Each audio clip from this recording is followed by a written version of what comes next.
నాకు ఇచ్చిన ఈ సమయాన్ని బట్టి సమయం ఇచ్చిన అయ్యగారిని బట్టి అయ్యగారికి వందనాలు, సంఘం అందరికీ నా వందనాలు తెలియజుకుంటున్నాను. చర్చ్ గురించి సాక్ష్యం చెప్పాలంటే మాకు ఇన్ని సంవత్సరాలు అవకాశం రాలేదు చెప్పడానికి. ఎందుకంటే వాళ్ళు పెద్దోళ్ళు ఉన్నారు, వాళ్ళే చెప్పేవాళ్ళు. ప్రేమయ్య గారు, జాకబ్ గారు వాళ్ళు ఉన్నప్పుడు వాళ్ళే చెప్పేవాళ్ళు సంఘం గురించి. చర్చి ప్రతిష్ట రోజు వాళ్ళే చెప్పేవాళ్ళు. అయితే మరి మేము 82లో వచ్చినాం. మేము 82లో సాగర్కి వచ్చినప్పుడు మేము మా పిల్లలందరూ చిన్న పిల్లలు. మా అబ్రాహం 3 నెలల బాబు మా అబ్రాహం. వీళ్ళందరూ ఈ తగిన వాళ్ళ ముగ్గురు చిన్నగా ఉన్నారు. మా క్రూట్ అంతా అట్లున్నారు. అయితే మేము ఎక్కడికి వెళ్ళినా, శ్రీశైలంలో ఉన్నా, మునగాల్లో ఉన్నా, కోదాట్లో ఉన్నా, ఎక్కడున్నా కూడా మేము బాప్టిస్ట్ చర్చ్ అంటే ఎంత దూరమైన బాప్టిస్ట్ చర్చ్కే వెళ్ళేవాళ్ళం. అయితే ఈ సాగర్కి వచ్చిన కొత్తలో మాకు ఇల్లు దొరకక కింద అక్కడ రోసేవాళ్ళకి ఇల్లు ఉన్నాం. అప్పుడు క్వార్టర్స్ ఇవ్వలేదు మాకు. కింద రోసేవాళ్ళకి ఇల్లు ఉంటే మా పిల్లలు ఇంకా మేము వెళ్ళలేదు. మా ఇంట్లో ఆయన ఒంట్లో బాగలేక ఆయన నడవలేని స్థితిలో ఉంటే ఇంకా మేము చర్చికి వెళ్ళట్లేదు. వెళ్ళకపోతే పిల్లల్ని పంపించేవాళ్ళం సండే స్కూల్కు. మా మేర్ని, సుజాన్ను, తర్వాత మా సుజాతను ముగ్గురిని పంపించేవాళ్ళం. అబ్రాహం చిన్న పిల్లోడు 3 నెలల బాబు. వాళ్ళ ముగ్గురిని సండే స్కూల్కి పంపించేవాళ్ళం వాళ్ళతో చర్చికి. అట్లా చర్చికి వెళ్తామంటే పిల్లలు వెళ్తామంటే వాళ్ళు అన్నారు, మీరే పిల్లలే వస్తారు, మీ అమ్మ మీ నాన్నని కూడా తీసుకొని రండి అని. ఇక రోషయ్య గారు, అక్కడ ఉన్న వాళ్ళంతా, ఈయన ప్రేమయ్య గారు, అప్పుడు చర్చికి అందరూ ఒకే చర్చికి వాళ్ళందరూ వెళ్ళేది బాప్టిస్ట్ చర్చికి. ఇక మీ అమ్మను మీ నాన్నని తీసుకురండి, మీరే వస్తురేంది పిల్లలు, మీ అమ్మ మీ నాన్నని తీసుకొని రావాలని చెప్పినారు. వాళ్ళు వచ్చి ఇక మా పిల్లలు వచ్చి మీరు కూడా రావాలంటే చర్చికి అని మా పిల్లలు ఒకటే వారం గోల్ చేసేవాళ్ళు, ఆదివారం.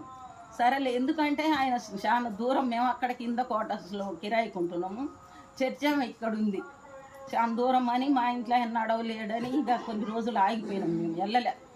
తర్వాత సరేలే అని చర్చికి చిన్నగా వెళ్ళేవాళ్ళం. చిన్నగా చర్చికి వెళ్తూ అట్టనే అలవాటు అయిపోయినాం చర్చికి. ఇంకా మా పిల్లలు కూడా అప్పుడు అన్నమ్మ టీచర్ ఉండే, మా పిల్లలకు సండే స్కూల్ చదువుతుండే Annamma teacher, Sunday school teacher. మేము గట్ట చర్చికి అలవాటు అయ్యి మేము ఫస్ట్ వెళ్ళినప్పుడు ఎవరున్నారు, దేవదానం పాస్టర్ గారు ఉన్నారు, గుర్జాల నుంచి వచ్చేవాడు ఆయన. ఆదివారం వస్తే మళ్ళీ ఆదివారమే వచ్చేది ఆయన. ఇంకా అయితే ఏ కార్యక్రమాలు అయినా కూడా ఇక ఆయన వచ్చేవాడు కాదు, కుడికలు జరిగించేవాడు కాదు, ఒక ఆదివారం మాత్రమే వచ్చేవాడు. అట్లా కొన్ని సంవత్సరాలు జరిగినాక ఆయనకు కొంచెం పెద్ద వయసు అయిపోయి ఇంకా నేను రాలేను, చర్చికి మానుకుంటాను, నేను రాలేనని చెప్పి ఆయన మానుకున్న తర్వాత మరి మన పాస్టర్ కావాలి కదా అని మళ్ళీ వీళ్ళంతా సంఘ పెద్దలంతా మాట్లాడుకొని మాచర్ల నుంచి ఒక పాస్టర్ గారిని తీసుకొచ్చారు, సుందరరావు పాస్టర్ గారు. ఆ సుందరరావు పాస్టర్ గారు వచ్చినప్పుడు వాళ్ళకి 2 పిల్లలు, ఒక పాప ఒక బాబు. ఆ 2 పిల్లలు ఎక్కడ కూడికలేనివాడు పాపం. ఒక పాపనేమో నేను ఎత్తుకునేదాన్ని, వాళ్ళ బాబునేమో పాపం ఎత్తుకునేది ఇళ్ళలో కూడికలు అయితే. అట్లా ఎత్తుకొని పోయేవాళ్ళం ప్రార్థనకి. కొన్ని రోజులు ఒక 3 సంవత్సరాలు 2 సంవత్సరాలు చేసిండు ఆయన. చేసినాక తర్వాత ఇంకేమైందో ఏదో చిన్న గొడవలు వచ్చి ఇంకా ఆయన మానుకోలేదు. ఏం చేసిండు, చర్చి నాది అని ఇది పల్నాడు ఫీల్డ్లో ఉందని కోర్టుకి వేసిండు. కోర్టు నుంచి ఆర్డర్ తెచ్చుకొని చర్చికి సీలేసి పడేసిండు. గొడవలు అయ్యి అట్లా కొన్ని రోజులు జరుపుకున్న తర్వాత కోర్టులో కేసు వేసిండు ఆయన. కేసు వేస్తే రైట్ బ్యాంక్ దొండపాటి జోసోబాయ్ గారు ఉన్నారుగా, ఆయన ఈ కేసు తీసుకొని పోరాడి మిర్యాలగూడెం కోర్టుకి వేసాడు. మన పక్షాన్ని చర్చి మళ్ళా మన పక్షాన్ని వచ్చింది. ఆయన చాలా తిరిగి ప్రయాసపడ్డాడు జోసోబాయ్ గారు.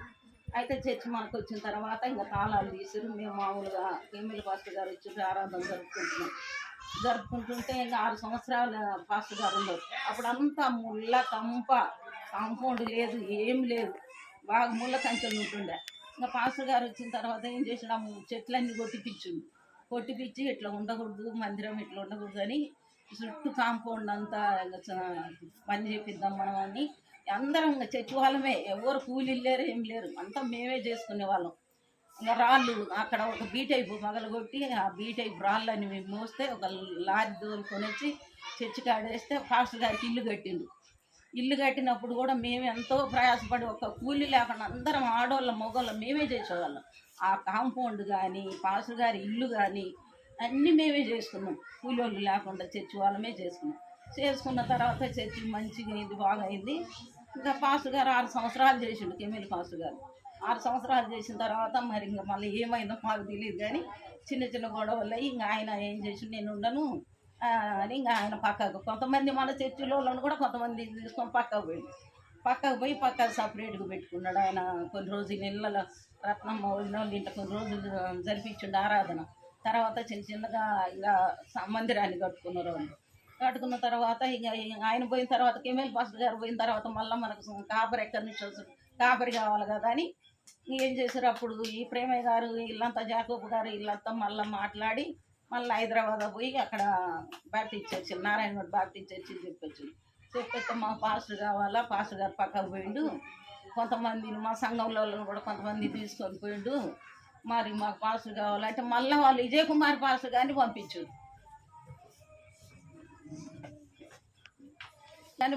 వాళ్ళు పంపించిన తర్వాత విజయ్ కుమార్ పాస్టర్ గారు వచ్చిండు. బాగానే కొన్ని రోజులు మంచిగానే ఉన్నాడు, బాగానే ఉన్నాడు.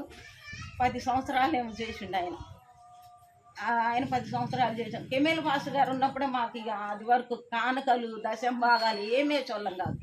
ఆ కెమెల్ పాస్టర్ గారు వచ్చినాకనే దశంభాగాలని, కోతకాల పండుగ అని అన్ని కూడికలు, బుధవారం కూడికలు కానీ మంగళవారం స్త్రీల కూడిక కానీ అన్ని వాళ్ళు వచ్చినాకనే ఏర్పాటు చేసాం. అంతకుముందు మాకు ఏం లేవు, కూడికలు ఏం లేవు. అన్నమ్మ టీచర్ ఒక్కది మాత్రం శుక్రవారం మా స్త్రీల కొడుకు పెట్టేది. ఆమె పొద్దుగుకులు టీచర్ కదా, ఆమె పొద్దుగుకులు అక్కడి స్కూల్కి పోయి వచ్చి సాయంత్రం పూట పెట్టుకునే వాళ్ళం.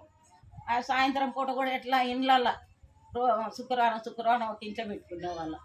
ఆంటీ కొన్ని రోజులు నడిపించిన తర్వాత పాశ్రమ కెమెల్ పాశ్రమం వచ్చిన తర్వాత మా స్త్రీల కొడుకు నడిపించింది.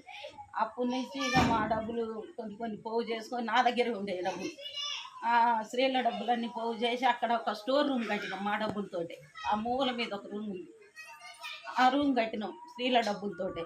కట్టిన తర్వాత ఇంకా 6 సంవత్సరాలు వాళ్ళు సేవ చేసిన తర్వాత వాళ్ళు మళ్ళీ చిన్న గొడవలు అయ్యి వాళ్ళు పక్కకి వెళ్ళిపోయినాక విజయ్ కుమార్ పాస్టర్ గారు వచ్చిండు. ఆయన బాగానే 10 సంవత్సరాలు చేసిండు. ఆయన 10 సంవత్సరాలు చేసినాక ఇంకా మళ్ళీ చిన్నగా ఇటనే వేదాలు వచ్చి ఆయన కూడా వెళ్ళిపోయిండు. ఆయన వెళ్ళిపోయిన తర్వాత మళ్ళీ పోయి కంప్లైంట్ ఇస్తే, హైదరాబాద్ పోయి కంప్లైంట్ ఇస్తే మళ్ళీ అనిల్ పాస్టర్ గారిని పంపించింది.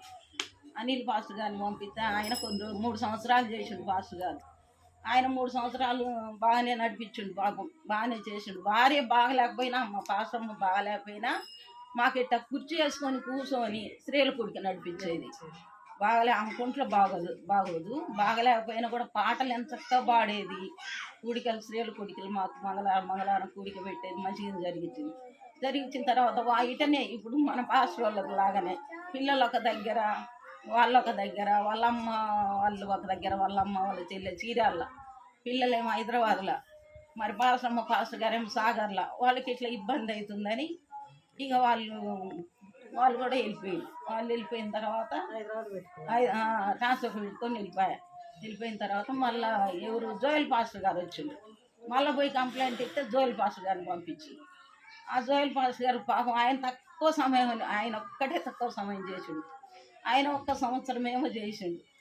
సంవత్సరం చేసిన తర్వాత ఇక ఆయన కూడా వెళ్ళిపోయిన తర్వాత మళ్ళీ పోయి కంప్లైంట్ ఇచ్చొచ్చు. పాస్టర్లు పోవటం మాత్రమే మాకు తెలుసు. మళ్ళీ కొత్త పాస్టర్లు వచ్చేటప్పుడు మాకేం చేస్తారు ఈ సంఘ పెద్దలంతా, అమ్మ పలాని పాస్టర్ వస్తుండు, మీరు మంచిగా చూసుకోవాలా, పాస్టర్ గారిని మంచిగా చూసుకోవాలా, అట్లా ముందే చెప్పేవాళ్ళు మాకు సంఘ పెద్దలు. మాకు స్త్రీలకు కానీ సంఘ ఉన్నోళ్ళకి కానీ అట్లా చెప్పేవాళ్ళు. కానీ ఇప్పుడు ఏం జరుగుతుందో కూడా మాకు ఎవరు చెప్పేవాళ్ళు లేరు. అప్పుడు పెద్దోళ్ళు ఉన్నప్పుడు అట్లా మాకు చెప్పేవాళ్ళు, పలాని పాస్టర్ వస్తుండమ్మా, ఆ పాస్టర్ మరి మంచిగా చూసుకోవాలా, ఆ పాస్టర్ అమ్మ మంచిది, పాస్టర్ గారు పిల్లలు వస్తుండ్రు, అట్లా చెప్పేవాళ్ళు. అయితే సరే పాస్టర్ గారు కొన్ని రోజులు ఉన్నాడు, 1 సంవత్సరమే ఉన్నాడు జోయల్ పాస్టర్ గారు పోయిన తర్వాత మళ్ళీ ఆయన వెళ్ళిపోయిన తర్వాత ఇక మళ్ళీ పోయి కంప్లైంట్ ఇచ్చొచ్చు సంఘ పెద్దలు. కంప్లైంట్ ఇచ్చొచ్చిన తర్వాత మన అయ్యగారిని పంపించారు, డెబ్బై పాస్టర్ గారిని పంపించారు. అవునవును. అయ్య గారు వచ్చి 6 సంవత్సరాలు అయింది. 6 సంవత్సరాలు మంచిగా నడిపించిండు, బాగానే అన్ని కూడికలు నడిపించిండు, మంచిగానే చేసారు. మాకైతే మరి నచ్చింది. ఇక కొంతమందికి ఎందుకు నచ్చలేదో ఏమో నాకైతే తెలియదు. అనుకోకుండా మాకు చెప్పకుండా అనుకోకుండా మళ్ళీ పోయి పాస్టర్ గారికి మారవాలని అక్కడ పోయి కంప్లైంట్ ఇచ్చొచ్చారు. అక్కడ నారాయణ బాప్టిస్ట్ చర్చిలో అక్కడ కంప్లైంట్ ఇచ్చొచ్చారు. మాకు తెలియదు, ఈ విజయ్ కుమార్ పాస్టర్ గారు వచ్చేంత వరకు మాకు తెలియదు. కొంతమందికి తెలుసు అంట, మాకైతే తెలియదు. ఆ రోజు ఆయన వచ్చిన రోజు పాస్టర్ గారు అక్కడికి వెళ్ళటం, ఆయన ఇక్కడికి రావటం మాకు చాలా విచిత్రంగా ఉంది. అసలు ఏం తప్పు చేసిండు, ఎందుకు పంపించారు మాకు చెప్పాలి కదా, సంఘానికి చెప్పాలి కదా. కనీసం మరి ఆయన పాస్టర్ గారు 6 సంవత్సరాల సంఘంలో సేవ చేసిండు, కనీసం ఆయనకు ఒక అవకాశం అన్న ఇవ్వాలి కదా చెప్పడానికన్నా. మరి నేను పలానా చాటికి వెళ్తున్నాను, నన్ను పలానా చాటికి మార్చింది, ట్రాన్స్ఫర్ చేసిర్రు అని చెప్పడానికి కూడా అవకాశం లేకుండా పంపించేసారు. మేము ఆ రోజే విజయ్ కుమార్ పాస్టర్ గారిని చూడగానే షాక్ మాకు. ఇదేంది, ఈయన ఎప్పుడు వచ్చిండు, ఈయన వచ్చిండు, ఈయన ఎవరిని అడిగి వచ్చిండు అని మేము ఆ రోజే గొడవ పెట్టుకున్నాం. అసలు ఆయన వచ్చిన రోజు గొడవ అయింది మాకు. గొడవ అయితే ఇంకా లాజరు నేను మాల్చి అందరూ గొడవ అయితే, ఇప్పుడు కాదులే అయ్యా లాజరు పోగితే, అయ్యా ఇప్పుడు కాదు ప్రార్థన అయిపోయినాక అడుగుదాం, మాట్లాడదాము, ఇప్పుడు వద్దులే అయ్యా ప్రార్థన జరగని అని ప్రార్థన జరిగింది. ఆ రోజు మేము ఆ రోజు ఆయన వచ్చిన రోజు బల్ల అయ్యపోయారు. మేము బల్ల తీసుకోలే, ఏం తీసుకోలే. నిర్మల్ టీచర్ని వాక్యం చదవమన్నాడు, ఆమె నేను చదవను అన్నది. మేము మా అత్తగోడలో మేము బల్ల తీసుకోలే.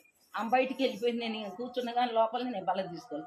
తర్వాత ప్రార్థన అంతా అయిపోయినాక ఏందయ్యా సంఘ పెద్దలను అడిగినాం. పాస్టర్ గారిని ఎందుకు అడాలి, సంఘ పెద్దలను ఏందయ్యా ఏం సంగతి, ఎందుకు ఈయన వచ్చిండు, ఎవరు రమ్మంటే వచ్చిండు అంటే మాకు తెలియదు అంటే తెలియదని అబద్ధం ఆడిండ్రు.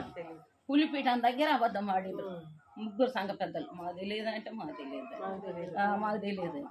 సరే ఇంకా తెలియదు కదా, సరేలేని మారాధన మేము మరుసటి వారమే మారాధన మేము సపరేట్గా పెట్టుకున్నాం.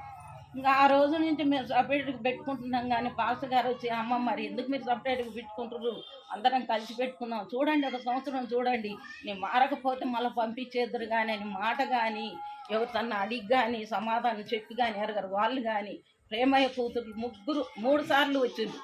3 సార్లు వచ్చి 3 కూడికలు పెట్టిరు హైదరాబాద్ నుంచి వచ్చి, వాళ్ళని తీసుకొని వచ్చి. కనీసం వాళ్ళు కూడా మమ్మల్ని అడగలే, ఆంటీ రండి అంటే అయింది అయిపోయింది రండి కూడికలు పెట్టి ప్రార్థనకు రండి అని వాళ్ళు పిలవలేదు మమ్మల్ని, వాళ్ళు సమాధాన పరచలేదు. అది ఇట్లా జరిగింది. దేవుని నామానికి స్తోత్రాలు కలుగును గాక. ఈ చిన్న సాక్ష్యం దేవుడు దీవించి ఆశీర్వదించును గాక.